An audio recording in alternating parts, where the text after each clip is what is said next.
Filosofia.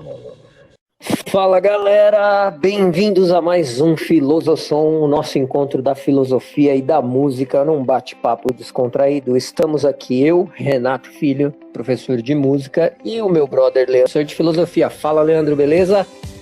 E aí, beleza? Boa noite, ouvintes do podcast. Vamos para mais um. Hoje nós vamos falar sobre um assunto bem bacana, bem atual, que é feminismo. Nunca se falou tanto sobre feminismo, nunca se discutiu tanto sobre o empoderamento das mulheres. E esse é o tema de hoje. Mulheres e feminismo na história e na música. Oh yeah! Então apertem seus cintos e hoje nós vamos começar, falando um pouco da história do feminismo. Porque muita gente fala sobre feminismo e não entende exatamente por quê. Tem até o que é, né? Tem até uma história engraçada. Eu estava dando aula numa sala de segundo ano do ensino médio, numa escola pública. E aí a menina disse que era... Uma menina, né? Ela disse que era antifeminista. E aí eu perguntei para ela por que ela achava que ela era antifeminista, e ela veio com uma série de concepções equivocadas, né? Então, e aí isso motivou uma aula ali naquela noite sobre a história do feminismo. É mais ou menos isso que a gente vai fazer aqui hoje, né? Só que adicionando um pouco da história da música junto, né? Isso aí. Então vamos começar com um pouco da história do feminismo, né? O feminismo, ele pode ser dividido em 3 grandes fases ou 3 grandes ondas. A primeira grande onda do feminismo foi com as sufragistas, ali no final do século XIX, né? 1860, 1890, e, como o próprio nome já diz, nesse período, a luta das mulheres, principalmente ali na Inglaterra, nos Estados Unidos, foi para votar. Então, a luta era pela emancipação através do voto. Outro símbolo, né, desse movimento é a bicicleta. E por que a bicicleta? Né? Porque a bicicleta, além de permitir que as mulheres pudessem se locomover sem a ajuda de um homem, elas também se libertavam das roupas, né, daquelas saias pesadas. Então elas podiam usar roupas mais leves, mais coladas ao corpo, para poder andar de bicicleta. Olha só, então a bike tendo um papel fundamental aí na história do feminismo. Sim, exatamente. Então lá no começo do século XX, final do século XIX, esse movimento tinha na bicicleta um dos seus símbolos. Agora, é importante dizer que não era um movimento muito amplo, né? As mulheres que faziam parte eram mulheres brancas, da classe média alta. Mas no Brasil, nós tivemos uma representante desse movimento, que foi a escritora Nísia Floresta, que pouca gente conhece, né? Não é muito estudado, infelizmente, mas a Nísia Floresta, além de feminista, ela era também abolicionista, né? Então ela era contra a escravidão, e hoje em dia tem cidade com o nome dela, né? Tem um museu sobre ela, e infelizmente é uma pessoa às vezes um pouco esquecida, né? Mas esse movimento foi muito importante pela emancipação das mulheres e também pelo voto feminino, ainda que muitos lugares como a Suíça só foram conquistar o voto feminino muito tempo depois. Olha só, bacana, hein? Um período importantíssimo aqui da história do nosso país. E na música, esse período, assim, começo do século XX, ele teve alguma mulher importante? Como foi a participação das mulheres na música nesse período? Cara, eu vou voltar um pouquinho antes disso, por 2 nomes que eu acho importantíssimos na história da música, como mulheres aí. A primeira é Mary Ann, ou Maria Ana, irmã do saudoso Mozart, né? Como todos sabem, a irmã do Mozart era tão talentosa, ou até mais talentosa do que ele, por ser alguns anos mais velha, e ela excursionou naquela famosa excursão do Mozart, ainda quando criança, pelos palácios, né, da Europa. O pai deles, o Leopold, era um grande incentivador, e logicamente, né, os dois despontaram como prodígios, como crianças. Acontece que quando eles foram ganhando a idade adulta, Mary Ann foi indicada para se tornar uma boa esposa, como sempre, e teve que abandonar a carreira musical. Nossa! Né? Tem também a irmã do Mendelssohn, famoso compositor, e o nome dela é Felix Mendelssohn. Também a mesma história, grande compositora que largou a carreira porque uma mulher não era bem vista excursionando aí entre as cortes, né? Ela deveria ficar em casa, cuidando da família e tudo mais. E aí, já nessa outra ponta que você falou aí, comecinho do século XX, nós temos as divas do jazz, né? Ella Fitzgerald, Nina Simone, essas expoentes aí do jazz, né? Essa fase muito importante. Isso aí. Então agora nós vamos para a segunda onda, né, do feminismo, que é ali dos anos 60, anos 70. E o que vai detonar essa onda? Vai ser então da pílula anticoncepcional. Ela chega no mercado americano em 1960. É o Enovid 10.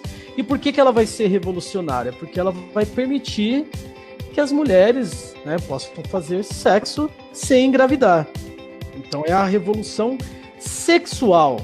Essa segunda onda ela não vai ser mais pelo sufrágio, né, pelo direito ao voto, mas pelos direitos sexuais. É a libertação feminina do dever da casa, né, de ser mãe de família, de casar.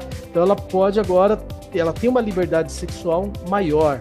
Então, principalmente, de novo, né, nos Estados Unidos, você vai ter esse movimento forte ali de liberdade sexual.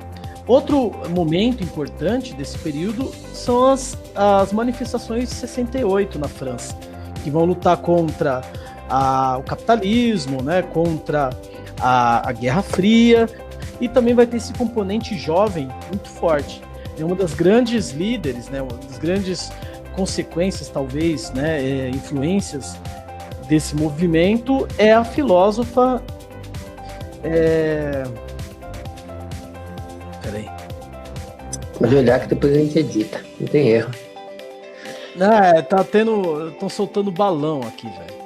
Aí começou Puta, que merda. Você não ouviu aí, não? Não, cara, graças a Deus não. Quer dizer que não gravou também. Tá, ótimo. Então você tá de microfone. Tá, então eu não vou nem parar de gravar para não dar. Vou continuar. Então, só fala o nome da filósofa e fala da bala. Então vai lá. Então nos anos 60, nesse movimento, uma das grandes filósofas, uma das grandes mentes por trás desse movimento é a Simone de Beauvoir, que vai escrever o Segundo Sexo, né?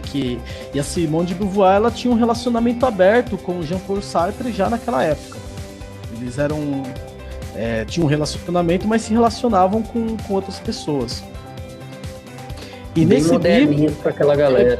Cara, bem moderno. Né? Quando eu falo isso nas minhas aulas assim, no ensino médio, quando eu falo sobre Simone de Beauvoir, as pessoas falam, é poliamor. Eu falei, pois é, poliamor nos anos 60. Né? Já existia. Exatamente.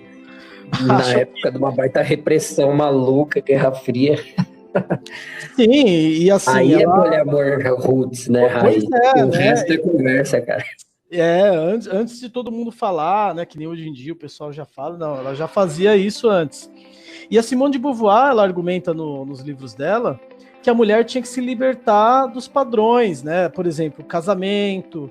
Ela defendia que a mulher tinha que trabalhar, olha só, né, que era importante que a mulher trabalhasse para se libertar financeiramente do marido. Genial, visionária, hein? Pois é, e ela dizia que também o casamento, né, era uma coisa, uma imposição. E a gente pode entender, né, porque imagina, uma mulher que ela não trabalha, ela fica ali à mercê do marido. O casamento, ela pode ser mesmo um tipo de prisão, né? Lembrando que não tinha nem no Brasil mesmo não tinha nem divórcio, né? Em muitos lugares do mundo não havia sequer o direito de divórcio. Verdade, verdade. Então, nos anos 60 e 70, teve toda essa revolução sexual. Né? A mulher procurava se libertar daqueles padrões pré-estabelecidos. Bacana. E agora vamos falar um pouquinho da parte musical, então, né? Sim, no rock and roll tivemos grandes mulheres também, né? Sim, sim. Para quem curtiu e assistiu o nosso podcast lá, né, sobre o diabo da música, nós falamos um pouquinho da contracultura, que é justamente essa época, e eu acho que uma das maiores mulheres aí dessa história é a Janis Lynn Joplin. Ela foi considerada uma das maiores cantoras de blues e soul da sua geração, né? E o bacana é que as influências dela eram aquelas divas do jazz e do blues que a gente falou, Aretha Franklin, Billie Holiday, Etta James e por aí vai, né? Ela tinha uma voz muito potente, um timbre único e também fez parte do Clube dos 27, olha só. Aquilo que a gente falou no outro podcast. Então, para quem não conferiu, corre lá que vocês vão ter a história total. Morreu jovem. Morreu com 27 anos. Dizem aí que de uma overdose tremenda. E uma coisa interessante da Janis é que ela rompia os padrões, porque assim, ela era uma cantora excepcional, né? Ela tinha uma voz tal, e ela não era, né, como é que eu vou dizer, ela não era considerada bonita, né? E isso... Exatamente. Inclusive tem um documentário dela na Netflix aí nos streamings, você pode procurar, vale muito a pena. Diz que ela sofreu muito bullying no colegial, na universidade, né? Ela tinha sobrepeso, tinha acne, era muito tímida. Dizem que naquela época ela já tinha um nível grandíssimo assim de depressão, só que aquilo não era visto como algo, né, relevante. Uhum. Mas dizem que o refúgio dela foi a música, né? Porque numa época também que a música, né, ou seja, as artistas femininas, elas estavam muito ligadas à aparência, né? Quer dizer, você ter sucesso como cantora, você também tinha que ser muito bonita, né? Você tinha que ter um sex appeal. Exatamente. E ela rompeu, né, com essa imagem, porque ela andava assim no visual completamente hippie, né? Uhum. E deu valor muito mais ainda à música, né? Que foi muito bacana, né? Dessa forma ficava escancarado o talento musical dela, mas ela sofreu pra caramba, né? Dizem até que ela fez um aborto. Nossa. Ela passou por um processo de aborto aí, e assim, numa das suas crises de ansiedade, depressão, né? Tentou diversas vezes o suicídio, foi uma vida assim, bastante triste, mas que aflorou numa carreira musical genial. Uma vida conturbada, né? Completamente conturbada.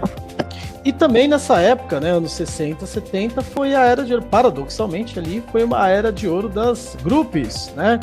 Como é que foi isso? Exatamente, né? Como naquela época as excursões das bandas eram todas feitas de ônibus, né? E os shows eram aquela organização assim, digamos, não tão profissional igual existe hoje em dia. Era comum que as bandas juntassem seguidores até do mesmo movimento, né? Do movimento hippie, e que iam passando de cidade em cidade junto com as bandas, fazendo a turnê. E daí vieram as grupos, né? Que eram aquela mulherada que ficava no pé dos músicos, dos cantores, né? Talvez aí a mais famosa seja a Cynthia Plaster-Caster. Ela ficou famosa justamente por desenvolver um diário de bordo, né? Ela tinha uma parceira e elas agiam em dupla. E aí elas chavecavam, né, os músicos ali e tal, e sempre com uma proposta muito estranha, que era fazer moldes, né, de gesso dos órgãos do homem que elas estavam seguindo. Então elas foram atrás de muitos artistas e fez uma coleção de moldes penianos aí de gesso. Quer dizer, ela chegava lá e falava pro cara fazer um molde lá do... Então, imagina como que se desenrolava uma conversa dessa, cara. Deve ser bacana. Era uma época muito doida, né? Era uma época muito doida, né, cara? E pelo número de caras que toparam, assim, pelo acervo que ela tem... Ela tem um acervo grande. Ela tem.